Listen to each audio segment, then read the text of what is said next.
Dans les contes norvégiens, Askeladd est un archétype de jeune garçon. Cadet de sa fratrie et méprisé par ses frères aînés, il n'a aucune prédisposition particulière. Il forgera ses talents seul, notamment son intelligence et sa ruse. L'inspiration est évidente, bien que son background ait été beaucoup plus développé dans Vinland Saga. Vinland Saga s'est terminé la semaine dernière sur un épisode magistral centré sur un personnage, Askeladd. Dans son projet de rébellion avec Knut, le fils de l'indigne roi occupant le trône du Danemark, il se retrouve dos au mur. Le roi lui impose un choix. Attaquer sa terre natale, le pays de Galles, ou bien assassiner Knut. Et lui fera un choix, celui de n'en faire aucun. Les insultes du roi envers son pays et sa mère ayant éveillé en lui une vive colère. Sa mère, princesse du pays de Galles réduite en esclavage par un chef de guerre danois, condamnée à dormir dans une étable en l'élevant dans la boue, mère pour laquelle il s'est toujours démené même dans les pires situations.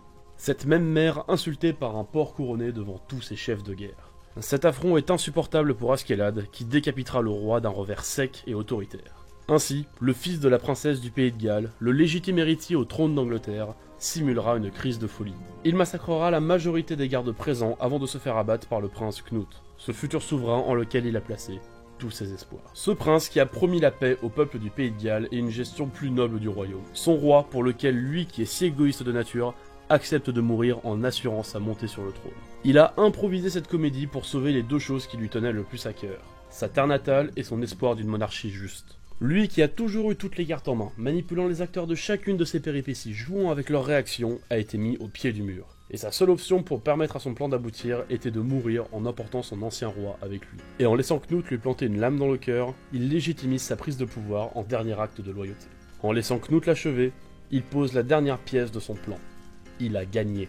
Même Thorkel, son ancien ennemi avec lequel il ne s'entendait pas toujours, respecte le dernier geste de son camarade en s'adressant à son prince. Tiens-toi droit, ce spectacle est le tien, ne le gâche pas. Un spectacle, une mascarade, une comédie destinée à mettre en scène l'avènement d'un nouveau roi en évitant une guerre civile. Par son sacrifice, Askeladd a offert au souverain qu'il a choisi la possibilité de gouverner sans être contesté. Cette mise en scène parfaite fait du prince Knut le successeur le plus légitime pour le royaume du Danemark. Thorfinn, lui, est perturbé par la mort de son ennemi de toujours. L'ennemi qu'il a finalement élevé, formé au combat, qui a été son objectif à atteindre, l'homme qu'il devait surpasser pour enfin pouvoir vivre hors du spectre de son père. Et comme il le dit très justement avant de mourir, « Quand je serai mort, qu'est-ce que tu comptes faire du reste de ta vie ?»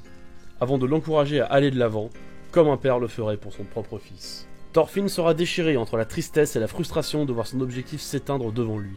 Il en lâchera son poignard, dernier héritage de son père, dernier symbole de sa quête de vengeance, dernier artefact d'une haine insatiable, dernier symbole de sa haine envers Askeladd, qui s'évanouit avec sa tristesse.